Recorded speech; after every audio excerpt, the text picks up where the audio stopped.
Say it with me, friends. Stuart Skinner shutout. Ooh, what a rebound. 30 save effort for Skinner and the boys as they shut out the New York Rangers in what was, oh my goodness. We can forget about this one as soon as we wake up tomorrow morning. It's 2 points in the column. The Oilers now 2-0-1 on the season.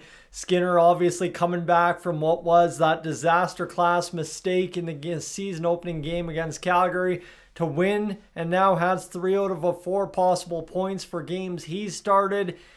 And I will say, a lot of people have been critical of me being critical about Stuart Skinner. This is the hardest part with Skinner. Man, he can have some absolutely boneheaded mistakes, and then you get an effort like tonight where he's absolutely brilliant, and we all just want him to be brilliant all the time because when he's on, he's one heck of a goaltender. We know that. And if this is the start of Stuart Skinner's season, flush the opening night game, and this is the start of the Stuart Skinner comeback year where, my goodness, we've got an all-star Vezina candidate goaltender starting for the Edmonton Oilers. That would be very, very welcome. Friends, with that, welcome to the nightcap here on Dolynny TV as we recap game number 3 of the NHL season in 25-26 for the Oilers. A shutout for Stuart Skinner, a 2-0 victory for the Edmonton Oilers, and a game that was barely fought. I would say it's hard fought. The Oilers and Rangers grinded through 60 minutes, mostly against themselves, not each other. So it's kind of an embarrassing effort from the Oilers' standpoint, despite the victory, but a more embarrassing standpoint being the Rangers, still now 3 games at home into the season without a goal on home ice. So they line up the 3 stars here. It's the 8th career shutout for Stuart Skinner. Trent Frederic scores his first goal of the season for the Edmonton Oilers after getting demoted to the 3rd line due to the roster shakeup with Jack Roslovic coming in, who had some bright spots himself tonight. Sam Carrick gets awarded the Molson 3-star 3rd spot, as I think he was about one of, if not the only bright things about the New York Rangers tonight. And of course, he's a former Oiler, so biases is where biases are. So, all right, friends, before we get too far into things, let's tell you to hit that subscribe button here on Dolynny TV. Would appreciate you hanging out for the rest of the season with us. We got a whole whack ton to get to tonight. And like I said, it's the nightcap, so why not crack your bevy of choice? Let's get to this. It might have only been a 2-0 win, but there's still plenty to talk about when it comes to these Edmonton Oilers tonight. So where do we start? Well, we start Stuart Skinner. And I will do full disclosure on these graphics, friends. The game was hard to watch. Not saying I didn't watch, but it was hard to watch. So I was building some graphics in between. And of course, right down to the last second, the kind of the final shot comes in. So Stuart Skinner, a 30 save shutout. At that point, it was 20 plus saves. Shutout. See, I had that on the graphic. This was not edited after the game went final. I literally muted the TV and started recording. So I was ready. The nice part was, as I said, the seeing Stuart Skinner the way he was tonight, that's all we ever want to see out of Stuart Skinner because it is so awesome to see him when he's playing like this. And yeah, you know what? New York really wasn't that great of a team overall tonight, but dang, did they have some good chances in most parts of this game. A couple of key posts and crossbars help out too, but say what you will. It's a shutout for Stuart Skinner, and he kept the Oilers in it. There were a couple of key moments where if Stuart Skinner wasn't making those saves, yeah, you could argue Pickard could have made those saves, sure, but he wasn't in net. It was Stu, so he makes the saves, and away you go. And that's after me telling you, like, we're in do-or-die territory here with Stu Skinner at this point. The Oilers are going to be making a decision by December, and either everybody's going to be happy, everybody's going to be upset, or half and half, and it's just going to be a mixed bag of, I was going to say Popeye's chicken because that's the only thing I could think of with half and half, but you get what I mean. It's just going to be a mixed bag. So, all right, let's get to it here.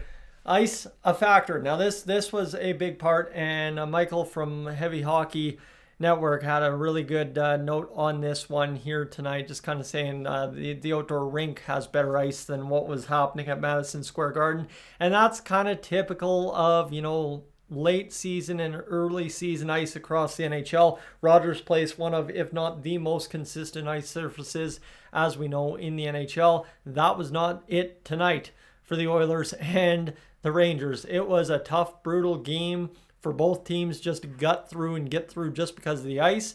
And the question is, really, will UBS be any better at the end of the day on, what is that, Thursday, when we get to play the New York Islanders? Because you're come on now, right? And you know what I'm talking about. There's nothing really crazy that we're going out and expecting New York to be that much different from one part to another. So the Oilers passing. Well, this is the other hard part. When I say the Oilers were fighting themselves, my goodness, this game. And I mean, I'm like I said, that's why there's that star at the back end of this comment. Is the game had about as much pace as a senior AA game on a Sunday afternoon at 2 p.m. Let's be serious here. There was not a lot of give a damn from either team in this hockey game. Fine, fair enough. The Oilers win 2-0. It's great. But that actually might be insulting to senior AA to say that. So just saying, it was a brutal go tonight and tough hockey to watch. The Oilers get 2 points. And you'll see in my next graphic, I'm making jokes of this, but it's just tough when, you know, the Oilers coming out of maybe an effort against Calgary where you would have liked a better result, right? Going to a shootout 8th round, you definitely could have won that game despite the mistake from Skinner. The game against Vancouver fans are infuriated. Their team was so poor. And then you come in against New York, who just minute by minute couldn't score. Stuart Skinner's making save by save, but the Oilers just aren't doing anything with it for a majority of the hockey game. It was 1-0 until an empty netter, need I remind you. So that's kind of where we find ourselves tonight. Is it was a tough to watch, tough to comprehend what was going on out there. Like I said, the ice more than likely the biggest factor in tonight's game. So making fun of the pace and the flow and the stuff because the ice was crap. I get it. I'm just making bones about nothing. I get it. But all right, complaints aside, let's be serious here. The Oilers start the road trip with the win on a big effort from Stuart Skinner, a shutout effort. Let's not kid you. And this is the best part of the whole night here. Like this is really what it comes down to. We get a laugh at the scoreless Rangers. The Rangers have not scored at home. The Oilers have now allowed 4 goals in 3 games while scoring 8. So things are looking better and better by the day here for the Edmonton Oilers as we continue to get on with this season. Now 5 of a possible 6 points. And after 3 games, need I remind you, we have our best start in a long while. And man, for sanity's sake, does it feel so much better. Even when we're talking about hard decisions, you know, possible trade targets and stuff this weekend, it feels so much better to talk about it from a winning perspective. The Oilers are good, but they can be better, as opposed to the Oilers are the worst team in the NHL, and oh my God, we got to fire the coach and general manager, right? No, we're good. We're good. We're fine.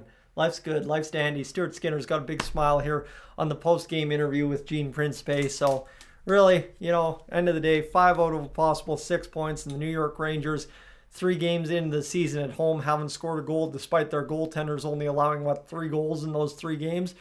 Ridiculousness. Absolutely ridiculous.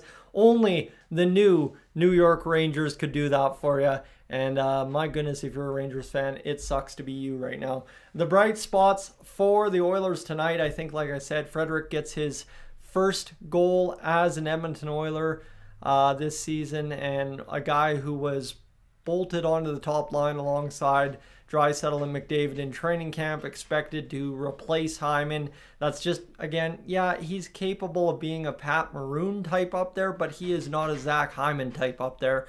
So bumping him back down to the third line center role. He struggled early on in action tonight. The radio call between Cam and Bob just made it sound like he was outclassed at every turn by primarily Mika Zibanejad. Again, I can't tell you 100% with certainty because I wasn't watching. I was listening on the radio. But again, I'm going to trust the opinion of Cam and Bob and understand that hopefully I heard right. And you know what? Frederic comes out with a big goal in the second period, makes it 1-0. The Oilers hold on to the lead, get the empty netter from Henrique, and it's a big-time W in New York after what was a tough-to-watch, tough-to-get-through hockey game on most fronts tonight. That said, the Oilers also beat a top-tier goalie on the road. This is something that you have to talk about. Is Shesterkin wasn't hard worked by the Oilers tonight, right? Like the Oilers definitely didn't go out there and pile 40 shots on Shesterkin, but everybody's constant complaint about Skinner is he's constantly the second best goalie on the ice night in, night out. What's different about tonight is Shesterkin, despite Stuart Skinner being the starting goalie for the Oilers, was, by all numbers, the second best goalie on the ice tonight. So that's a really nice, bright, positive spot.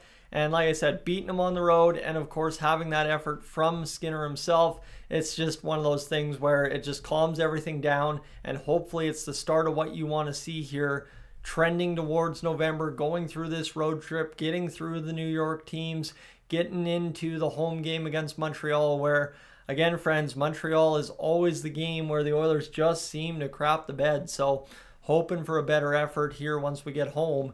And we're 1/5, 20% of the way through the road trip with points. So we like that as well. So let's keep this going here too. Oh yeah, I already just covered my next point. It's like I built these graphics with what I was going to say in mind. And Tomashik, man. Tomashik, he is possibly going to be in another Connor Brown type, but this is what we've learned with Connor Brown types here after going through the Connor Brown experience 2 years in a row. Tomashik is an absolute beauty. He drives to the net. He gets into the greasy spots. He can push the play. He can push defenders. You know what? He does all the little things right, and it's just a treat to watch him, despite, the frustrations of him not scoring so far. So really, to wrap it all up, I think Evan Bouchard had a pretty key play in this game, saving the puck at the side of the net. And I think as well, Darnell Nurse behind the Oilers' net at one point had an absolute blunder, tripped up on his own 2 feet and almost cost the Oilers a dangerous chance against. That one ends up not so bad. And again, any trouble the Oilers got into tonight, 30 saves from Stuart Skinner, turns out to be the case that the Oilers are able to survive, weather the storm, because of the goaltender wearing number 74 for our Edmonton Oilers between the pipes tonight. And like I said, that is truly the story tonight. Everybody sitting here yelling from the rooftops, don't fire Skinner into the sun. Don't get rid of him. He's such a good goalie. Gets the vindication tonight on the back of a shutout against the New York Rangers. And again, this is the best part about doing this job, is at the end of the day, yeah, you have to be tough on the guys. You have to call out a bad performance when there's a bad moment or a bad performance, but you also have to enjoy the ride. And you know what, like I'm saying right in the middle of the video, is we're 2-0-1. That is probably the best place we could possibly be after 3 games, given that we lined up against Calgary, Vancouver, and of course New York. Keep in mind as well, Calgary didn't get a row win. They didn't get a regulation and overtime win because it was a shootout win. So that, in the playoff math, factors heavily for us if there ever comes anything between us and Calgary. So, hey, raise your bevy. Call it a nightcap. Let's go Oilers. It's a 2-0 victory over top of the New York Rangers. Thanks for being aboard here on Dolynny TV, friends. I'm going to be up on out of here. Have yourself a great night. It's only 7:40. There's still time to party tonight.